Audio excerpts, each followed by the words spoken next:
Welcome back. This week I worked on what I'm referring to as the transom ears, which are the two outboard edges of the transom, which are going to be holding the chain plates. They have to be extremely strong pieces and presented quite a few challenges to build. It was a fun and interesting project. My name is Matt. Follow along as I turn Duracell, the legendary ocean racing sailboat, into a comfortable cruising home.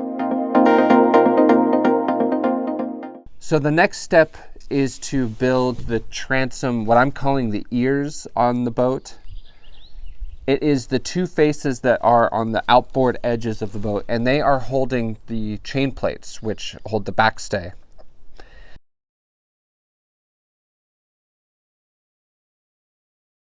The ears will be at exactly the same angle that the backstay is going to be, going all the way up the mast. So you can basically think of the backstay going through into the transom ears and all the way down to the end of the boat, all in one line.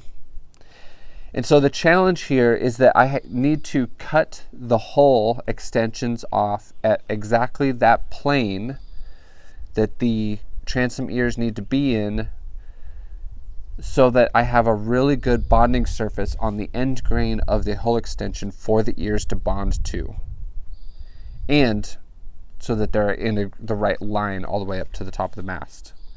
I built these jigs here, which are at exactly 20 degrees, which is what the transom ears will be in, and they're in the exact plane. So you can think of a sheet of paper cutting the boat off right here at this plane. So it's perpendicular to the center line of the boat, but it is at 20 degrees up and down and perpendicular athwartship.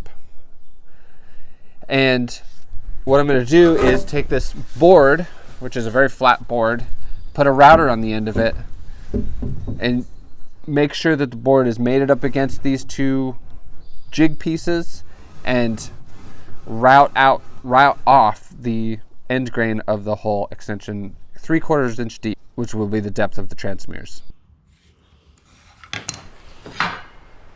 This router tool is just a very flat board that could hold an adjustable depth router at the end. I cut out a section of the board at the end to screw the router plate to, and a hole for the bit.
The jig planks keep the board in plane, and I just run the router over the end grain of the transom extension to make the plane in line on each side. It ended up working perfectly.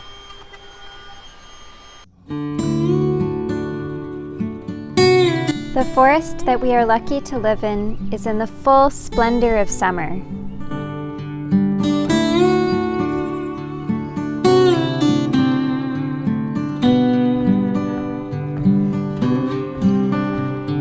One of my favorite plants at this time of year is known as ocean spray. It looks like a breaking wave when it's in bloom.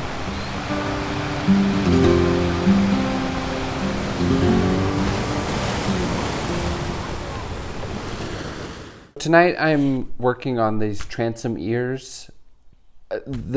So these pieces are going to become the transom ears. You'll notice, usually I use green 5-pound Vinicel foam. This stuff is also foam, but it is like impregnated with fiberglass. And so it's called board, and there's different grades of it. This stuff has a woven roving inside the foam, and so it's really strong and it's really light. It's rot resistant, but it's great for making transom parts, especially when I'm going to be putting chain plates in them. Hey Matt, what is roving? You said it has roving woven in? Woven roving, which is a really heavy woven fiberglass cloth. And so it's like what a lot of boats are built, like the hulls often are built with a lot of woven roving because it's really strong and heavy stuff. This comes in lots of thicknesses, but with supply chain problems, I was only able to get 3/8 inch thick and I need 3/4 inch thick. And so what I'm doing is taking these two 3/8 pieces and laminating them together to make a 3/4 inch piece. So, and then once these are glued together, then I can start cutting them out and shaping them to become the transom ears.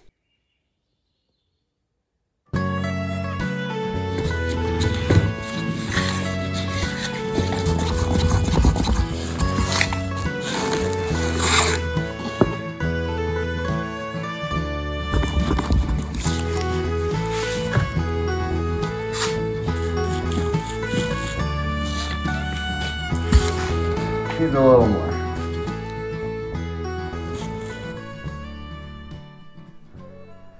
So yeah, I like it to be a little bit thick so that it kind of holds its shape. It doesn't like puddle so much when I smear it out with my trowel on the board, but not so thick that it's like hard to press it, and so that it kind of flows when it's pressed to like get a nice even layer between the two boards.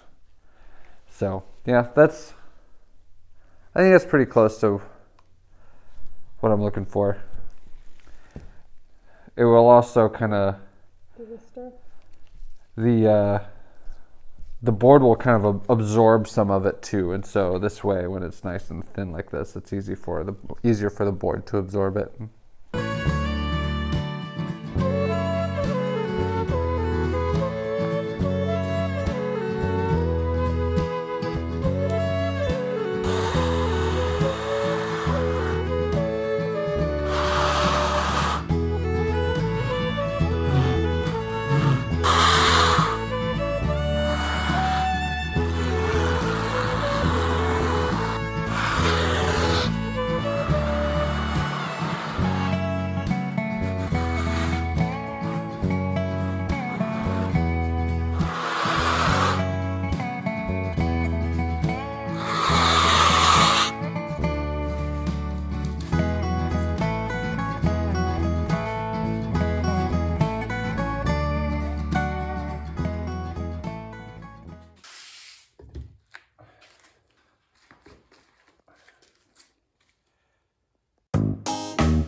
Now that the hull is shaped, I could hold up what will become the transom ears to the boat to trace out the shape.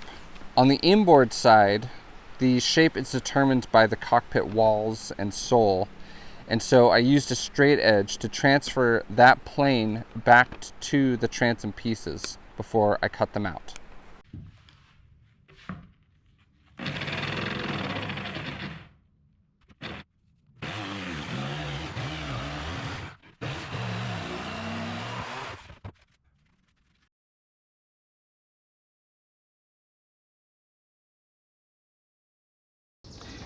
So I've got these transom, what I'm calling the transom ear pieces, cut out. They're just roughly cut out. There's a little bit left over all the way around the outside. So I'm going to fit them to the boat this final time. And then we're going to start building the chain plates. I'm excited to show you the chain plate solution that the naval architect has come up with. But for now, I'm just fitting these to the boat. I'm excited to see how it looks.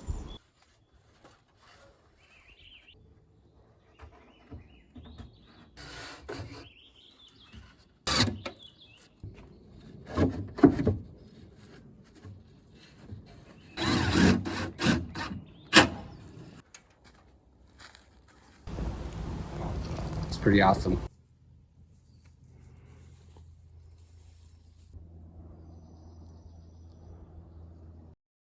So I'm getting to work on a little bit different kind of project today. We're laminating together the chain plates, which are going to be in the faces of what I'm calling the transom ears. They're the parts that are on the part of the transom that is on the outboard edge of the end of the boat.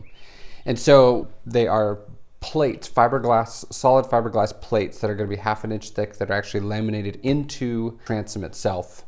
There'll be a ton of reinforcement on the inside and the outside, but the chain plate itself is just a solid piece of fiberglass laminated into the transom, and then there will be a little hole in the middle of it, and a piece of Dyneema super strong rope will make a loop that goes in and out of the hole with the dog bone on the inside, and then the rope coming around the dog bone, and the backstay will be on the other end of that loop. And so it's a very simple, very easy to construct, very light and cheap solution to the chain plate issue.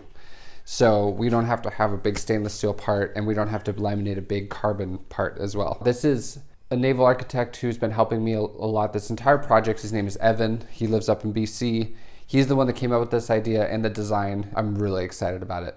The drawbacks of this design are that there will be a little bit of weeping, a little bit of water can fall into the boat through the hole that will be in the middle of the fiberglass plate. And the other issue is that we have to replace the loop every so often. I don't know how often it'll be, maybe every couple, 2, 3, 5 years, something like that. We just have to check it every once in a while. So yeah, I'm gonna start laminating those up. It's gonna be vacuum bagged. It's just a bunch of layers of fiberglass into the hole, into this area. And I'll do it in 2 phases. So like do half of it now and then half of it tomorrow, so that so much epoxy isn't squished together that it kind of exotherms and deforms the part.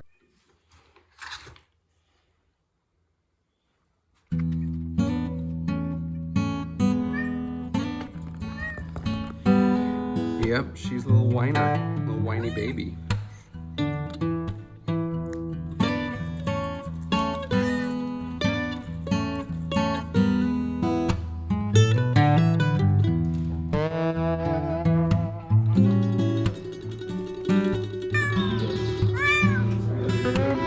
The pies? The pies? Do you want to hang out with us in the shop?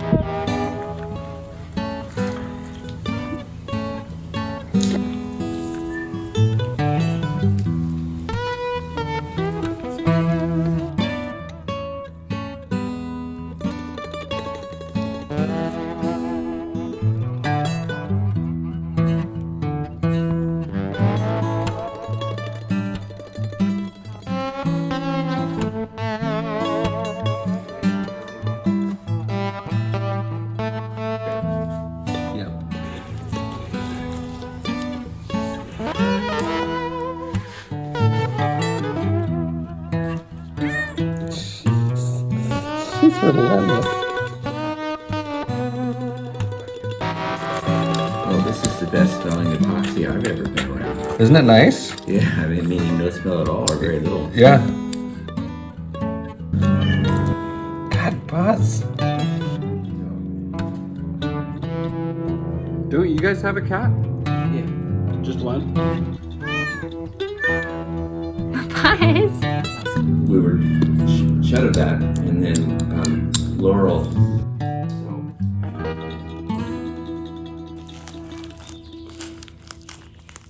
So it's like my press.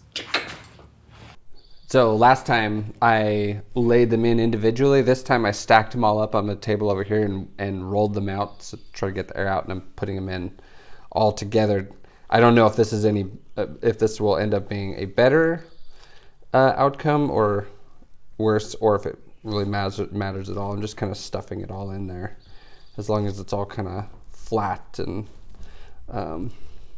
uniform going in there, then I'm happy with it. But it seems like it'll work just fine like this. My roller.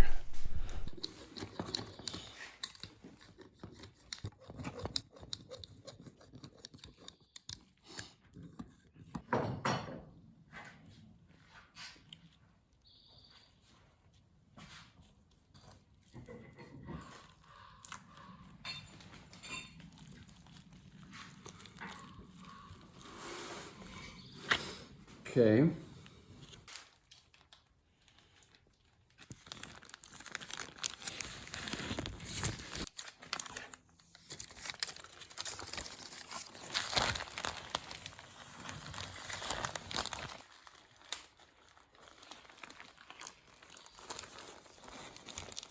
Okay.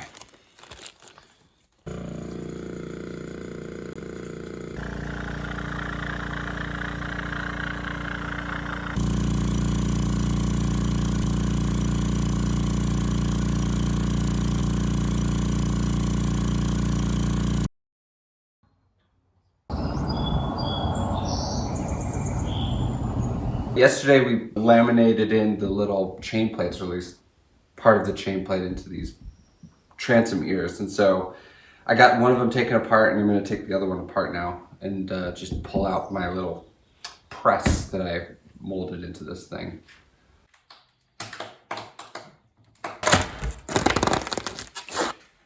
So this is the aft facing face of it. So this is where the backstay will attach, just to this part.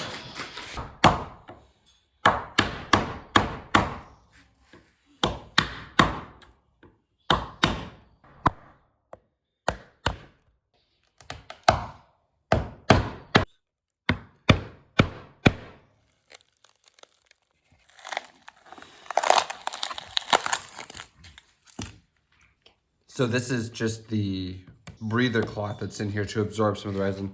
I think most of the resin flowed down.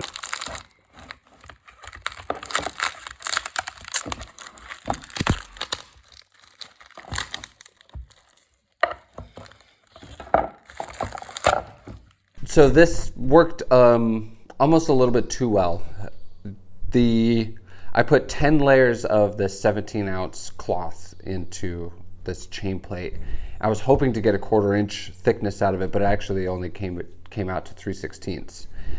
Also, I bought 1/2 inch thick Cusa board, and so I laminated it together. Now I have a full inch thick. And so I think I would like to get my chain plate to be at least 3/4 of an inch thick. So it might take me 3 or more laminations to get this to the right thickness. The first time I did 10, this is 10 layers. I think I'm going to try 15 layers next time. But the whole clamping system worked really, really well. It's really well compressed, and it'll be a very strong piece in there, transom for the chain plate. I'm going to try laminating another 15 and see how well that does. I'm worried that the more layers that I add, the harder it will be for the bag to compress those layers down. So I don't want to go ahead and do 20 layers, because that might, just be too difficult for my clamp to compress it.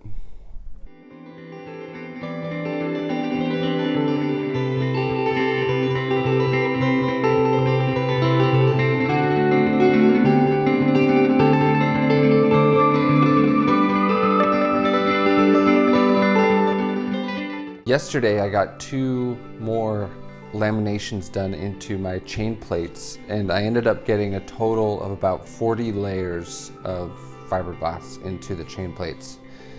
The transom itself is 1 inch thick, this Cusa board, and then the chain plates will end up being about 3/4 inch thick. So right now the bag's still out. I'm going to take apart the bag, get my little clamps out, and see how they look.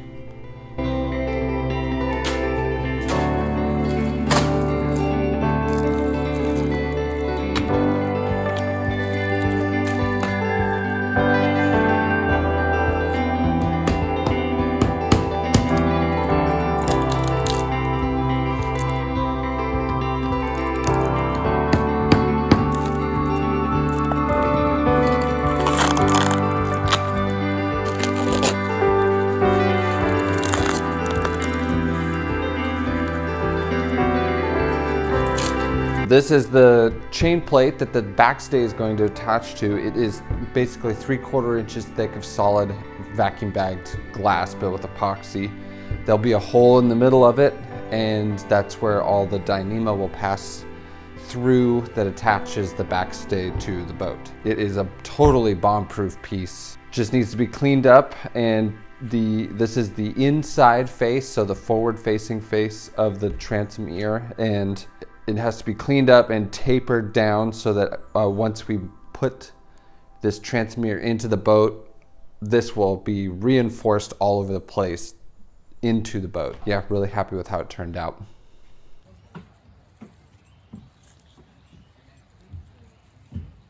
So before the transom ear is glued onto this edge of the hole that we extended up, what I'm gonna do is, what I've already done is dug out like about a 1/2 inch deep of the foam that's in this end grain, and I'm gonna fill it with epoxy and fiberglass. So I'm gonna laminate epoxy and fiberglass into this recessed area. And what that's gonna do is connect the inside and the outside skin in a stronger way, so that I just have a really, really strong connection between the transom ear and the hole sides. Somebody actually commented, I don't know how long ago it was, that this is something I should be doing with all of these parts that I'm putting together. And before I started building the boat, I went through and did a lot of core sampling of just to see how the boat was constructed. Like what I'm hoping for. It's like stuck. And they actually didn't do any of this, well, in any of the places that I tested, didn't do any of this kind of end grain filling. But I feel like for this area, which is a very, very highly loaded area, it'll be a good, addition to, or a good way to finish it off. So that's what I'm gonna do now.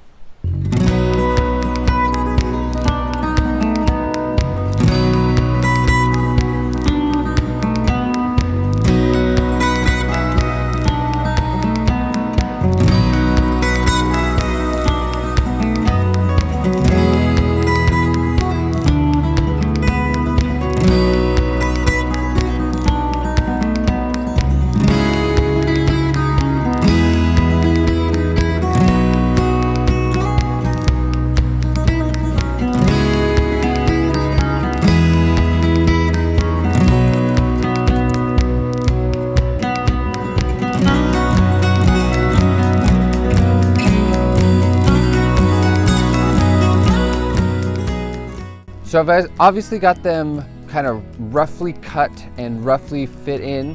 There's a lot left to do to get this thing put together, but I really like how it looks right now, and I'm really excited about how the chain plates have turned out. We have a few new patrons to thank this week. Thank you to Federico in Rome. Federico is a sailing instructor and captain. He used to race and cruise on a Danish ex-yacht, and he's making plans to get back to that. And thank you to Uncanny Valley Woods, which is a really cool, it's a guy that has a wood shop. He grew up sailing on the Mississippi Gulf Coast, and sounds like he was displaced by Hurricane Katrina and has been roaming around a lot since then. He has this beautiful woodwork that he does, and we're really happy to have him along. Thank you so much to Mark and Darcy. They are from Baton Rouge, Louisiana, and they refit this beautiful CT-41. Unfortunately, it was destroyed in Hurricane Katrina a few years back. So now they sail on their son's tartan. Thank you so much, you two.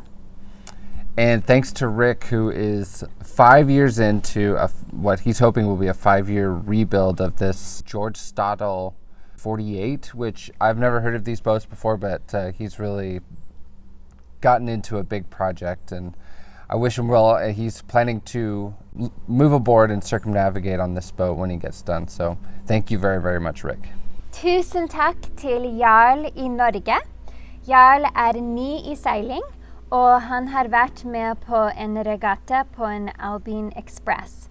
Jarl har også en sørlandssnekke I tre, og tusen takk, Jarl, og veldig hyggelig at du fra Norge. Tusen takk, Jarl. And also thank you to Robert and Manon. They are catamaran cruisers. They did a 3-year loop around the Atlantic with their 3 kids. about 15 years ago and are just about to take delivery of a new Windallow 54, which looks like a really awesome new catamaran. So wish them a really happy cruise. So thank you again to everybody who's helping support the project. If you're interested in joining the Patreon community, you can go to our page at the Duracell Project on patreon.com. So thank you again for watching. See you next week.